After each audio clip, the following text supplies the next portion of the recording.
अस्सलाम वालेकुम, मैं हूं आपका मेज़बान मोहम्मद बिलाल और आप देख रहे हैं ननकाना साहब न्यूज़ व्यूज़।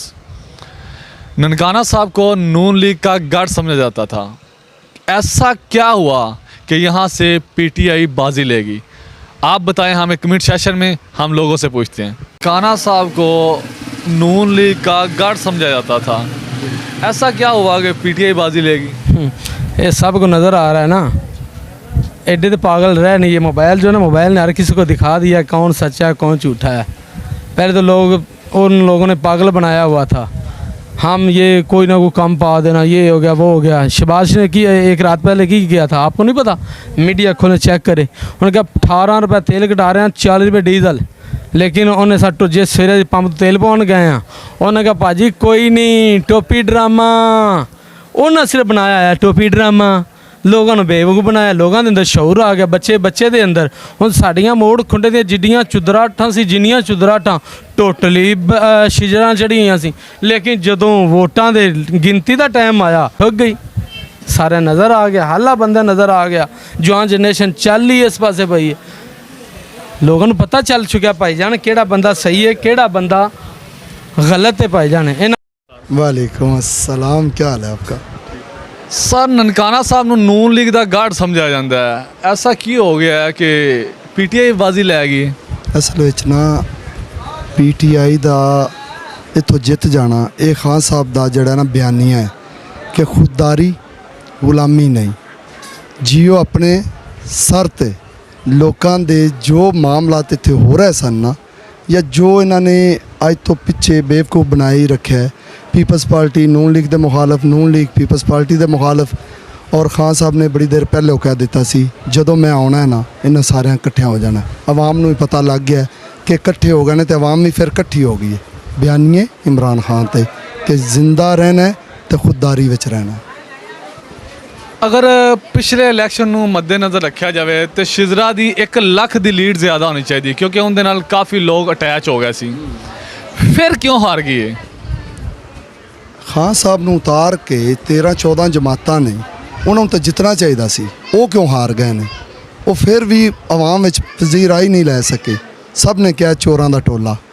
ਸਰ ਇੱਥੇ ਵੀ ਅਗਰ ਰਲੇ ਹੋਏ ਸਨ ਨਾ ਜਿਹੜੀ ਸਾਡੀ ਮੁਹਤਰਮਾ ਨਾਲ, ਉਹ ਸਾਰਾ ਮੁਫਾਦੀ ਟੋਲਾ ਹੈ। ਕੋਈ ਵੀ ਮੁਲਕ ਦਾ, ਇਸ ਸ਼ਹਿਰ ਦਾ ਕੋਈ ਵੀ ਖੈਰ ਖਵਾ ਨਹੀਂ ਹੈਗਾ। ਮੋੜ ਖੁੰਡੇ ਚੋਂ ਅੱਜ ਤੱਕ ਪੀਟੀਆਈ ਨਹੀਂ ਜਿੱਤ ਪਾਈ, इस वारी क्यों जीती है? तब्दीली सोच खान साहब दे नाल ये सारे टाइगर खड़े हो गए। वो एक है सी ना कि जदों खमीनी दा दौर सी ना, तो उन्होंने जिला वतन किया गया। तो एयरपोर्ट ते जिसले उन जा रहा सी ना, तो उनका एयरपोर्ट के सिक्योरिटी गार्ड ने पूछा खमीनी साहब जिन्होंने वास्ते इनकलाब की गल करते सी, पिछे मुड़ के तो देखो कोई एक नहीं आया। उन्होंने खमीनी ने कहा सी कि जिन्ना मेरे नाल चलना है ना, वो या तो माँ के पेट विच ने ते या माँ का दुध पींदे पे ने।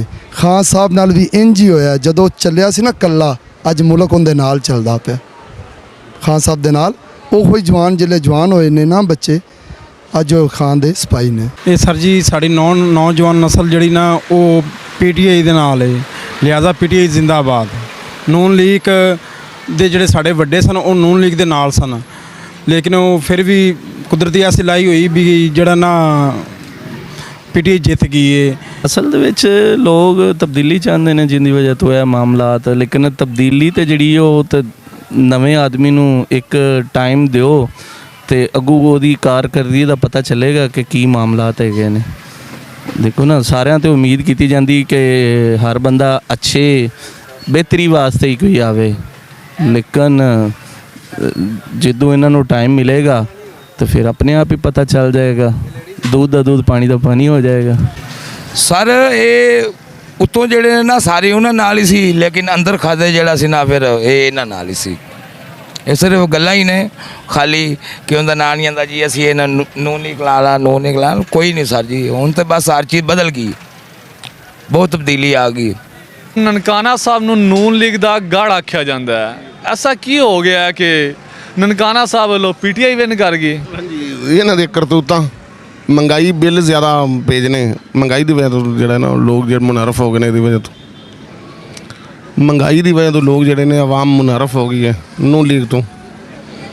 ਔਰ ਉਹਨਾਂ ਬੱਲੇ ਨੂੰ ਤਰਜੀਹ ਦਿੱਤੀ ਹੈ।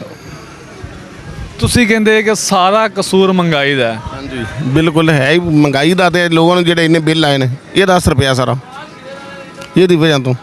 ਅੱਜ ਸ਼ੇਰ ਸੌਂ ਗਿਆ ਸੀ, ਉਹ ਤਾਂ ਸ਼ੇਰ ਮਾਰਿਆ ਗਿਆ। शेर ਨੂੰ जाग नहीं आई, शेर सुता ही रह गया। देखें ना जी, जब ज़्यादा पार्टियाँ तरीके इंसाफ में चली जाएंगी तो वो एक्चुअली वोट उनको ही पड़ेगा फिर। बस जी आ ਨੀਅਤ ਦੇ ਵਾਲੇ ਨੇ ਨਾ ਨੀਅਤ ਹੁੰਦੀ ਹੈ ਨਾ, ਜਿਸ ਨੀਅਤ ਹੈਗੀ ਹੈ ਨਾ ਬੱਲੇ ਦੀ, ਤੇ ਬੱਲੇ ਨੇ ਚਲੇ ਜਾਣਾ ਸੀ। ਤੇ ਪਰ ਇੱਕ ਗੜ ਕਹਿੰਦੇ ਸੀ ਨਾ ਕਿ ਨੂਨ ਲੀਗ ਦਾ, ਪਰ ਇਸ ਤਰ੍ਹਾਂ ਨਹੀਂ ਹੋਇਆ ਕਿਉਂਕਿ ਇਮਰਾਨ ਖਾਨ ਜਿਹੜਾ ਹੈ ਨਾ ਉਹ ਇੱਕ ਵਾਰੀ ਹੱਕ ਤੇ ਬੋਲਦਾ ਪਿਆ ਨਾ। ਨਾਲੇ ਗੜ ਹੈ ਸੀ ਪਰ ख़त्म ਹੋ ਗਿਆ ਅਲਹਮਦੁਲਿਲਾ। ਤੇ ਕੀ ਕਰਾਇਆ? ਕੁਛ ਵੀ ਨਹੀਂ। ਜੇ ਨੂਨ ਲੀਗ ਰਹੀ ਹੈ ਤੇ ਨਾ ਕੋਈ ਖਾਲਿਆਂ ਦਾ ਸਾਡੇ ਕੋਲ ਇੰਤਜ਼ਾਮ, ਨਾ ਗਲੀ ਦਾ, ਨਾ ਬਾਜ਼ਾਰ ਦਾ, ਨਾ ਸੜਕਾਂ ਦਾ। ਅਲਹਮਦੁਲਿਲਾ ਯੂਨੀਵਰਸਿਟੀ ਬਣਵਾਈ ਹੈ ਬ੍ਰਿਗੇਡੀਅਰ ਸਾਹਿਬ ਨੇ। ਜੇ ਨਾਜ਼ਰਾ ਦਫ਼ਤਰ ਬਣਾਇਆ ਤੇ ਬ੍ਰਿਗੇਡੀਅਰ ਸਾਹਿਬ ਨੇ। ਸਾਡੀਆਂ ਮਾਵਾਂ ਭੈਣਾਂ ਧੀਆਂ ਧੱਕੇ ਖਾਣ ਜਾਂਦੀਆਂ ਸੀ ਉੱਥੇ ਨਨਕਾਣੇ ਸਾਹਿਬ ਮੋਰ ਖੁੰਡੇ ਆ। ਅਲਹਮਦੁਲਿਲਾ ਸਹੂਲਤ ਮੌਜੂਦ ਹੈ, ਸੜਕਾਂ ਬਣ ਰਹੀਆਂ ਸਾਡੇ ਮੋਰ ਖੁੰਡੇ ਦੀਆਂ ਅਲਹਮਦੁਲਿਲਾ ਬਣਨ ਰਹੀਆਂ ਤੇ ਬਣਵਾਉਣ ਡਿਆ ਨੇ। ਪੀਟੀਏ ਨੂੰ ਦਿੰਦੇ ਰਹਾਂਗੇ ਵੋਟ ਔਰ इंशाल्लाह ਇਹ कामयाब ਹੋਏਗੀ ਔਰ ਜ਼ਰੂਰ ਹੋਰ ਚੱਲੀ ਮਗਰ ਪੱਲੀ ਇੱਕ ਹਵਾ ਚੱਲ ਗਈ ਬੱਲੇ ਬੱਲੇ ਬਸ ਬੱਲਾ ਹਵਾ ਚੱਲ ਗਈ, ਹਵਾ ਸਾਰੇ ਪਿੱਛੇ ਲੱਗ ਗਏ। ਹੁਣ ਇਹ ਨਵਾਜ਼ ਲੀਗ ਦੇ ਇਲਾਕਾ ਹੀ ਬੇਸ਼ੱਕ ਕੋਈ ਨਹੀਂ।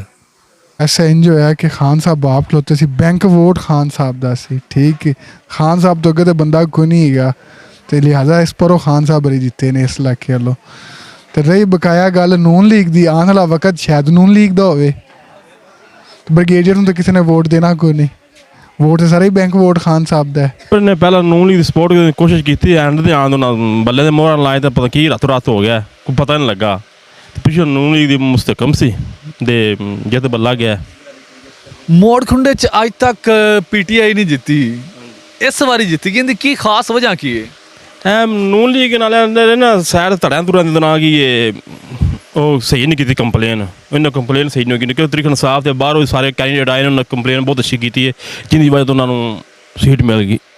ਇਸ ਦਫਾ ਇਮਰਾਨ ਖਾਨ ਦੇ ਬਿਆਨੀ ਦੀ ਜਿੱਤ ਹੋਈ ਹੈ, ਇਮਰਾਨ ਖਾਨ ਦੇ ਸੱਚ ਦੀ ਜਿੱਤ ਹੋਈ ਹੈ, ਹੱਕ ਸੱਚ ਦੀ ਜਿੱਤ ਹੋਈ ਹੈ। ਸਾਲ ਨਨਕਾਣੇ ਦੇ ਵਿੱਚ ਇਮਰਾਨ ਖਾਨ ਦਾ ਬਿਆਨੀਆ ਚੱਲਿਆ ਹੈ। ਇਮਰਾਨ ਖਾਨ ਵਾਸਤੇ ਲੋਕ ਆਪਣੀ ਜਾਨ ਕੁਰਬਾਨ ਕਰਨ ਨੂੰ ਤਿਆਰ ਹੈ। ਨੂਨ ਲੀਗ ਦੇ ਬਿਆਨੀਆਂ ਨੂੰ ਲੋਕਾਂ ਨੇ ਖਤਮ ਕੀਤਾ ਹੈ ਤੇ ਇਨਸ਼ਾਅੱਲਾ ਅਗਲਾ ਗੜ੍ਹ ਵੀ ਇਨਸ਼ਾਅੱਲਾ ਨਨਕਾਣਾ ਸਾਹਿਬ ਪੀਟੀਆਈ ਦਾ ਇਨਸ਼ਾਅੱਲਾ। ਬਸ ਲੋਕ ਇਮਰਾਨ ਖਾਨ ਨਾਲ ਮੁਹੱਬਤ ਕਰਨ, ਲੋਕਾਂ 'ਚ ਸ਼ਊਰ ਆ ਗਿਆ, ਲੋਕਾਂ ਨੂੰ ਪਤਾ ਲੱਗ ਗਿਆ ਇਹ ਸਹੀ ਕਿਹੜੇ ਨੇ ਤੇ ਗਲਤ ਕਿਹੜੇ ਨੇ। ਇਹ ਚੋਰ हुकूमत बिल्कुल फारग हो गई। इमरान खान के बयानी जित हुई है, इमरान खान लोग मोहब्बत करते हैं। के साथ अपने मेज़बान मोहम्मद बिलाल को दीजिए इजाज़त और देखते रहिए ननकाना साहब न्यूज़ व्यूज़। अल्लाह हाफिज़।